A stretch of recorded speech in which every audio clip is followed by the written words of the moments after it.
Miaka 20 iliyopita, Joaquin Mosquera alishtakiwa kimakosa kwa kuwa mwizi na kula njama dhidi ya familia yangu.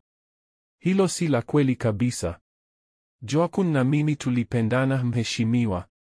Zaidi ya hayo, tulikuwa tunatarajia kupata mtoto. Joaquin hajawahi kujaribu kunidhuru. Kinyume chake, aliokoa maisha yangu wakati waporaji walipovamia shamba. Na una ushahidi wa kuthibitisha unachosema? Jaji alimuuliza Mariana. Zaidi ya hayo, yuko wapi mtoto uliyesema ungepata? Alifariki alipokuwa akizaliwa, mheshimiwa. Je, una ushahidi wa hilo? Rekodi ya hospitali? Ndiyo, hospitalini. Nilienda mwenyewe kutafuta mabaki ya mtoto wangu na kwa sasa amezikwa katika shamba la Victoria. Joaquin alilazimika kutoroka kwa sababu walitaka kumua. Walijaribu kumbebesha kesi ya uongo ili kumfukuza, mheshimiwa. Mashtaka haya si ya kweli kabisa. Je, kuna jambo la kuongeza, wakili wa mlalamikaji? Ndiyo, mheshimiwa. Bi Mariana, nina dondoo kutoka kwenye historia yako ya matibabu inayoonyesha kwamba baada ya shambulio la kwenye shamba lako, ulitambuliwa kuwa na ugonjwa wa akili na kuwekwa kwenye wodi ya wagonjwa wa akili. Je, hilo ni kweli? Tafadhali jibu. Ndiyo, ndiyo. Ni kweli. Daktari wako wa magonjwa ya akili alisema ulipokea matibabu ya mshtuko wa umeme kwa sababu ulisikia sauti, kilio cha mtoto. Hilo halihusiani na Joaquin.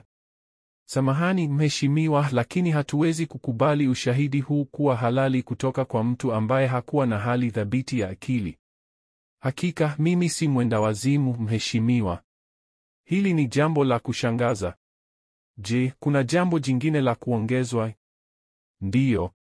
Joaquin hana hatia. Je, kuna jambo jingine la kuongeza, wakili wa mlalamikaji? Nina jambo lingine la kuongeza. Barua iliyosainiwa na Bwana Alfredo Azcárate. Kwa ruhusa yako, naweza kumruhusu mtu mwenye barua hiyo aingie. Vema, kama wakili Estrada hana pingamizi, hakuna tatizo. Hapana, sina pingamizi. Vema. Fungua mlango tafadhali. Hii hapa, mheshimiwa. Katika barua hii, Bwana Azcárate anasema kwamba familia ya Mosquera iliharibu nyumba yake, ikaharibu biashara yake na ana wasiwasi kuhusu hali ya akili ya Mariana. Hapana, hapana, lakini tulia. Pia inaeleza kwamba Benitez atakuwa mwakilishi wake wa kisheria na atasimamia mali zake. Hapana, subiri kidogo. Anaumwa sana. Lazima alisaini hiyo kwa kulazimishwa. Bi Mariana, tafadhali. Siyo zamu yako kuzungumza. Zaidi ya hayo, inaonekana kama unadhoofisha sababu ya kikao hiki cha kusikilizwa. Tafadhali kaa chini.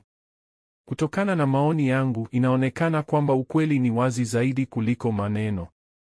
Zaidi ya hayo, wakili wa utetezi hajaweza kuthibitisha kutokuwa na hatia kwa mshtakiwa au sababu iliyomfanya akwepe sheria kwa miaka 20. Na kutokana na historia yako, siwezi kuthibitisha ushahidi wako. Kwa sababu hiyo, Bwana Joaquin Mosquera ataendelea kuwa chini ya ulinzi wa gereza hadi tarehe ya kesi yake itakapowekwa.